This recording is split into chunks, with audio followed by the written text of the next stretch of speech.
Warahmatullahi wabarakatuh. Kali ini ketemu lagi dengan Pak J ya teman-teman. Kita masuk di materi yang kedua. Materi kedua ini kita ngebahas tentang pembelajaran pertama, yaitu tentang teknologi informasi dan komunikasi. Oke, apa yang dipelajari di materi yang pertama ini teman-teman? Ini pure kalian hanya target saya adalah menghafal dan mengetahuinya saja. Ini adalah targetnya adalah mengoperasikan, kalian paham tentang mengoperasikan prinsip dasar pengetahuan bidang informatika, sistem komputer dan teknologi informasi beserta manfaatnya. Jadi nanti di TIK ini ya ini adalah kalian bisa tahu prinsip dasarnya dahulu, sistem komputer, teknologi informasi beserta manfaatnya ya.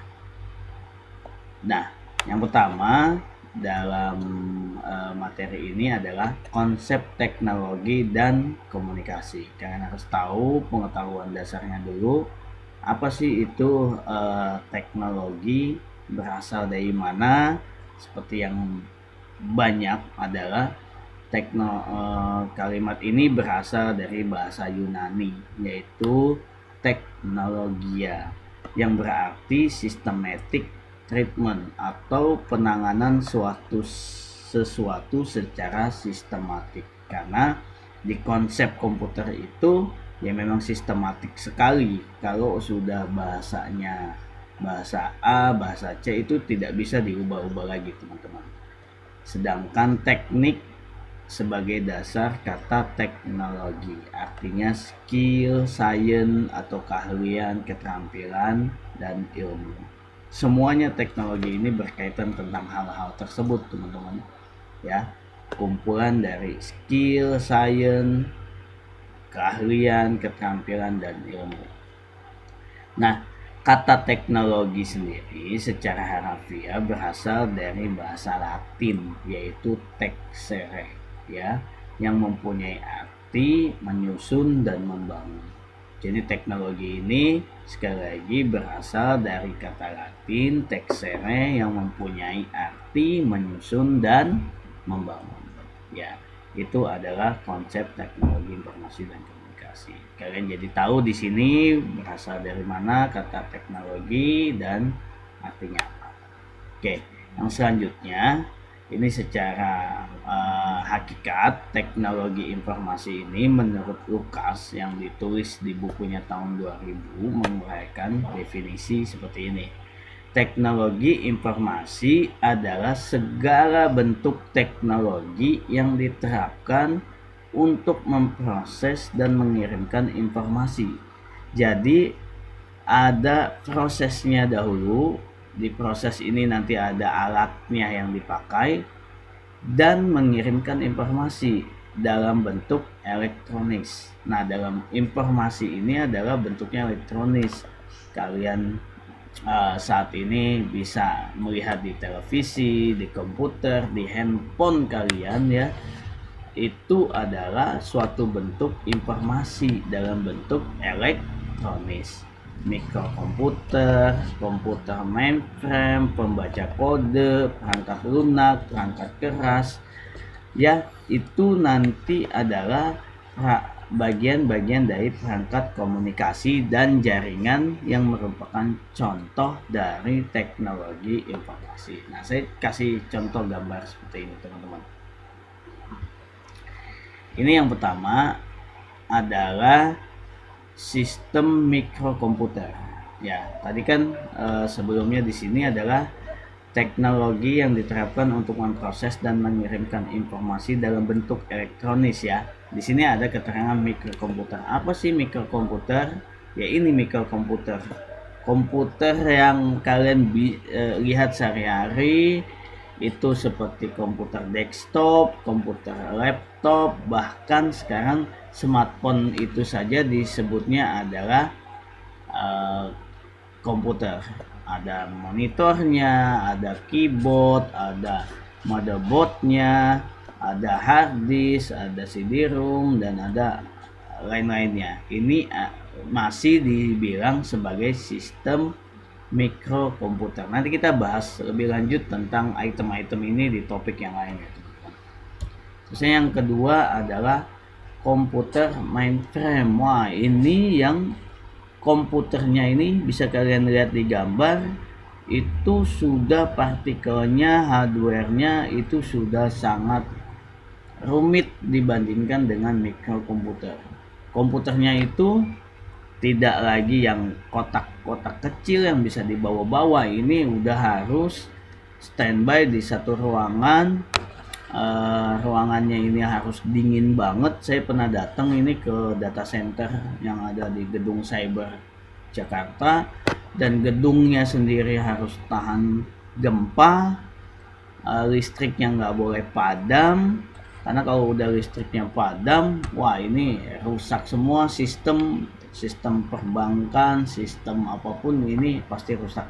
Jadi kalau kalian menggunakan sistem perbankan, sistem telekomunikasi, itu udah nggak lagi di mikrokomputer ya teman-teman, tapi ini sudah masuk ke komputer mainframe yang haknya itu sudah semacam ini, rumit sekali ya. Terusnya juga ada network, karena kenapa network, kan diproses terusnya dikirimkan via media komunikasi, semua jadi komunikasi. Nah nanti kita belajar ini juga teman-teman, gimana dari satu komputer data itu bisa dikirimkan ke banyak daerah. Bisa ya, hasilnya bisa dicetak pakai printer, bisa dilihat pakai handphone ataupun pakai laptop kalian. Nah ini yang dibilang adalah network.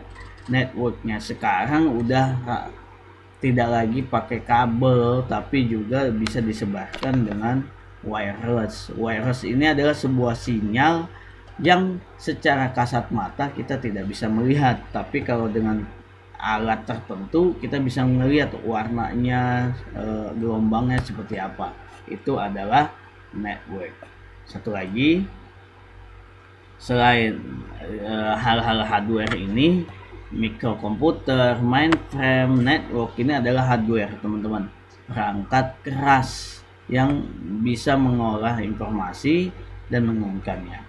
Nah untuk bisa seperti itu juga ditambah lagi dengan yang namanya perangkat lunak, atau itu adalah software ya. Nah software inilah yang bisa menjalankan sistem-sistem yang ada di komputer tersebut. Wah, nanti kita banyak belajar tentang hal ini, juga banyak praktek ya. Ini adalah di sebuah komputer ya teman-teman ya. Nanti kita gunakan yang bisa dipakai di smartphone.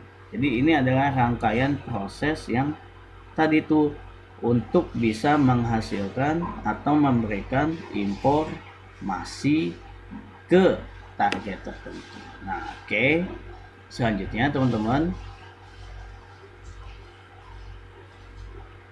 Nah, apa sih hakikat teknologi informasi dan komunikasi jadinya?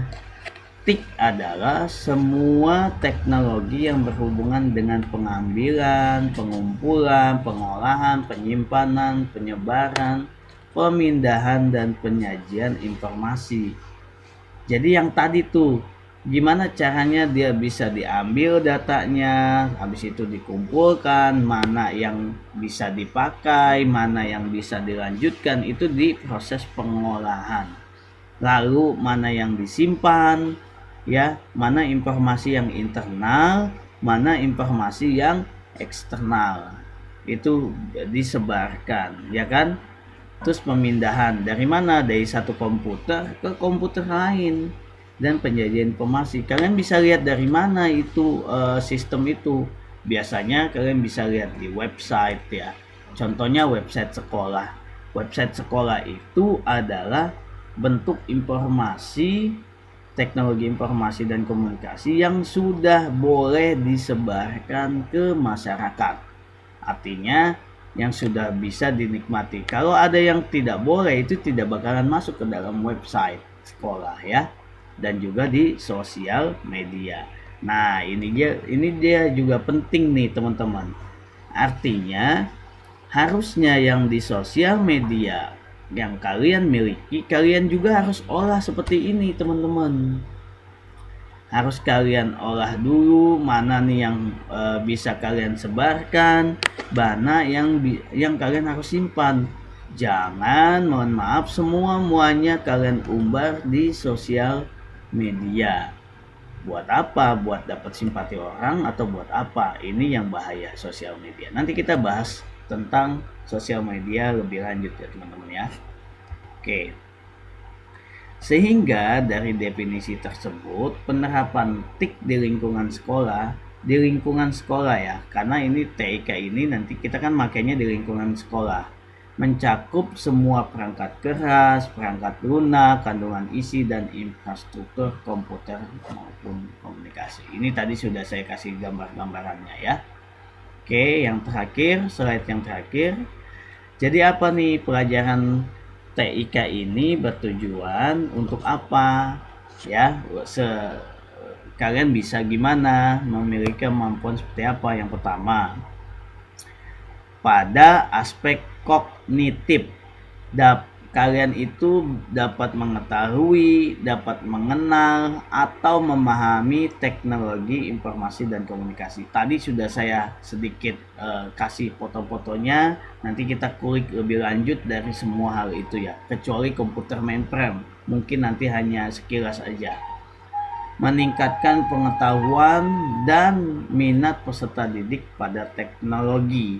Jadi supaya kalian jadi lebih pengen kenal dengan teknologi ya, karena apalagi eranya sekarang nih, kalian bangun tidur sampai mau tidur lagi juga pasti kalian sudah sangat kenal dengan teknologi.